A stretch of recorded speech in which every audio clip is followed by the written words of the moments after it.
Hello friends, welcome to my channel. So friend, आज हम इस वीडियो में डिस्कस करने वाले हैं BA second year English literature का प्रोस, जिसका नाम है far from the madding ground. तो इससे रिलेटेड आपके जो 3 या 4 क्वेश्चन बनते हैं। फर्स्ट क्वेश्चन है जो वो कैरेक्टर स्केच से बन सकता है, यानी कि इस नॉवल में जो भी मेन कैरेक्टर स्केच हैं, जैसे कि एक हीरो है और एक हीरोइन है, उनसे रिलेटेड क्वेश्चन आ सकता है। एंड इसके साथ ही आपको समरी अच्छे से तैयार कर लेनी है, जिससे क्या है कि अगर आपका क्वेश्चन थीम पर आता है तभी भी क्या है, आप इस नॉवल की थीम लिखकर उसकी समरी लिख सकते हो। अगर क्वेश्चन टाइटल से रिलेटेड आता है तभी भी क्या है कि आप टाइटल से रिलेटेड 2 या 3 लाइन लिखकर जो भी समरी है वो आप लिख सकते हो। तो इस तरीके से मेन आपको ये है कि आपको समरी आनी चाहिए एंड इसके साथ ही कैरेक्टर स्केच आना चाहिए। जो कैरेक्टर स्केच है वो मे बी एक आपसे पूछा ही जाएगा, या तो हीरो का या फिर हीरोइन का, या फिर ये 20 नंबर के क्वेश्चन में पूछा जाएगा, या फिर सेक्शन बी में जो आपका एक क्वेश्चन आएगा नॉवल से रिलेटेड, उसमें भी पूछा जा सकता है। सो स्टार्ट करते हैं। आज का जो हमारा क्वेश्चन है वो है write a character sketch of the novel hero of the novel Gabriel Oak. Gabriel Oak का जो कैरेक्टर स्केच है उसके बारे में आज हम डिस्कस करेंगे। सो स्टार्ट करते हैं। ये जो आपका आंसर है कैरेक्टर स्केच से रिलेटेड, अगर ये आप अपना आंसर पॉइंट्स के अकॉर्डिंग लिखोगे तो आपके जो एग्जाम में मार्क्स हैं वो अच्छे आएंगे। तो फर्स्ट पॉइंट है hero of the novel. Gabriel Oak is the hero of the novel, कि जो गैब्रियल ओक है वो इस नॉवल का हीरो है।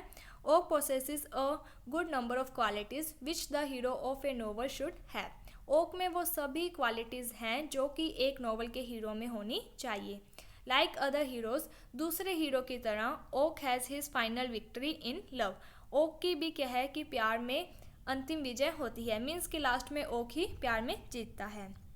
सेकेंड पॉइंट है his physical structure. Gabriel Oak has been introduce as a bachelor और 28 ईयर। गैब्रियल ओक को इस नॉवल में बैचलर भी दिखाया गया है, मीन्स कि अभी उसकी शादी नहीं हुई है और उसकी जो एज है वो 28 ईयर्स है। He has an attractive body. He wears a low crown, flat hat and a long coat. उसने एक लॉन्ग कोट पहना हुआ है एंड इसके साथ ही उसने क्या है, एक हैट पहनी हुई है। He is a rough diamond but without polish. उसका जो बिहेवियर है वो क्या है कि एक हीरे की तरह है, लेकिन क्या है कि उसका जो बिहेवियर है वो पूरा फ्रैंक है, मीन्स कि उसके मन में जो भी बातें होती है वो वैसा का वैसा बोल देता है। थर्ड पॉइंट है जेनरस एंड सेल्फलेस एटीट्यूड। जो उसका बिहेवियर था वो जेनरस था और सेल्फलेस था, मीन्स कि वो किसी के प्रति भी स्वार्थी नहीं था। Oak is generous and selfless in his attitude. इसका जो एटीट्यूड था वो सेल्फलेस था। He is generous to Bathsheba. वो बाशिबा के प्रति भी जेनरस होता है। ऑल दो बाशिबा हैज़ रिजेक्टेड हिज लव। हालांकि जो बाशिबा थी उसने उसके लव को रिजेक्ट कर दिया था। The milk of human kindness flow from his heart. और उसके जो मन है उसमें से क्या है, लोगों के प्रति जो दयालुता थी वो हमेशा रहती थी। इवन गॉडवुड एक्नॉलेज हिज टेंडरनेस। इसके साथ ही जो गॉडवुड था वो भी उसके जो टेंडरनेस, उसका जो बिहेवियर था उससे अच्छे तरीके से परिचित था। अगला पॉइंट है ही सिंप्लिसिटी एंड फ्रैंकनेस, कि वो सिंप्लिसिटी यानी कि वो सामान्य सिंपल रहना ज़्यादा पसंद करता था। इसके साथ ही वो फ्रैंक था। ही इज सिंपल, वो सिंपल था but Frank in his dealing. लेकिन क्या है कि वो फ्रैंक था, किसी भी बात को लेकर वो क्या है कि हमेशा फ्रैंकली बोल देता था। ही न्यो नथिंग अबाउट पॉलिश्ड लैंग्वेज। उसे किसी भी बात को बढ़ा चढ़ाकर या फिर चापलूसी करने वाली उसकी आदत नहीं थी, ना ही उसको ऐसे कोई लैंग्वेज आती थी। He is a rough diamond, यानी कि उसका जो बिहेवियर था वो क्या है कि एक हीरे के समान था, लेकिन क्या है कि वो रफ था, मीन्स कि वो बनावटी नहीं था, उसके मन में जो होता था वो वैसा ही बोलता था। अगला पॉइंट है हिज बैलेंस ऑफ माइंड, यानी कि वो हमेशा क्या अपने माइंड को बैलेंस में रखता था, कभी भी जल्दी से विचलित या घबराता नहीं था। Gabriel Oak does not loss his balance of mind even when his love is rejected by the Bathsheba. हालांकि जब बाशिबा के द्वारा उसके लव को रिजेक्ट कर दिया गया था तभी भी उसने अपने माइंड को क्या है, बैलेंस में रखा था। He gives good and reasonable advice to other. वो हमेशा दूसरों को अच्छी और सही एडवाइस देता है। ए man of dignity and patience, एक ऐसा आदमी था जिसमें क्या है बहुत सारा पेशेंस था और डिग्निटी यानी कि उसका बहुत ज़्यादा सम्मान था। Oak never resort to mean acts. He keeps patient in his love towards बाशिबा।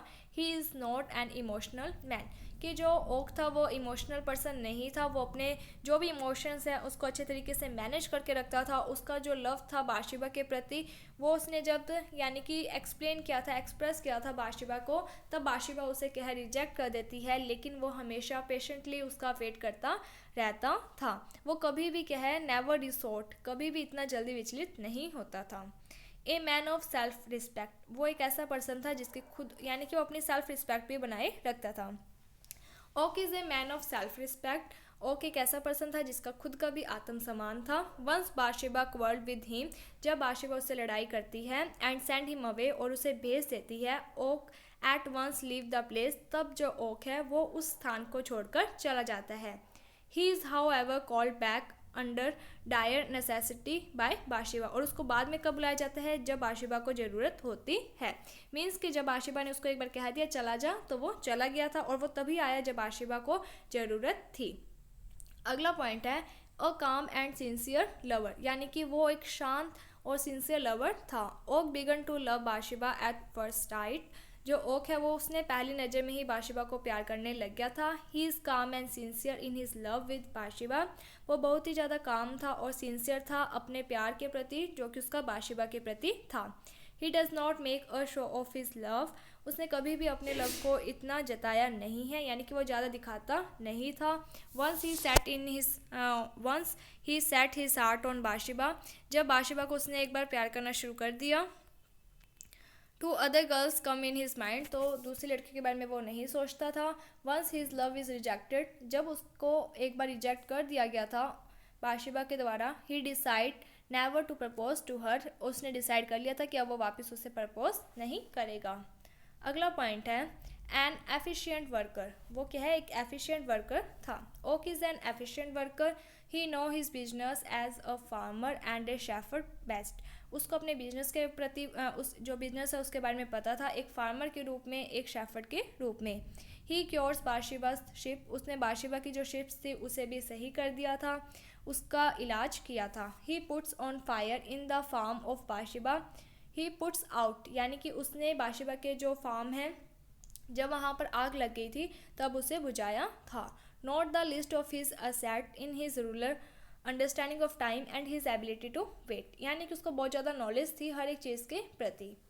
अगला पॉइंट है his love for music and nature, उसका प्यार जो कि संगीत के प्रति था, प्रकृति के प्रति था। Gabriel Oak has great love for music and nature, Gabriel Oak का है जो वो बहुत ज़्यादा प्यार था नेचर और म्यूज़िक के प्रति। He look at the stars, वो स्टार्स को देखता था, and feel delight to see them, और बहुत ज़्यादा खुश हो जाता था उस मौसम को या फिर उस आसमान को जो कि तारों से भरा हुआ होता था उसे देखकर। अगला पॉइंट है his weakness, Gabriel Oak has many weakness in his character, उसकी बहुत सारी वीकनेस भी थी। He lack the self confidence in love, यानी कि उसका जो लव के प्रति जो कॉन्फिडेंस था, सेल्फ कॉन्फिडेंस था, वो क्या है उसमें कम था। He suffer for want of grace and lustre, वो हमेशा ही सफ़र्स करता था, यानी कि उसे हमेशा ही क्या है सफ़र करना पड़ता था, उसकी जो भी ग्रेस या फिर लस्टर के प्रति उसकी जो इच्छाएं थी उसके प्रति क्या है उसे सफ़र करना पड़ता था। On account of his weakness, उसकी वीकनेस उसकी कमजोरी के प्रति ही वर्क्स, वो काम करता था, एंड सफ़र्स, यानी कि उसने अपनी जो वीकनेस थी जो कमजोरियाँ थी उसे दूर करने का बहुत ज़्यादा प्रयास किया था।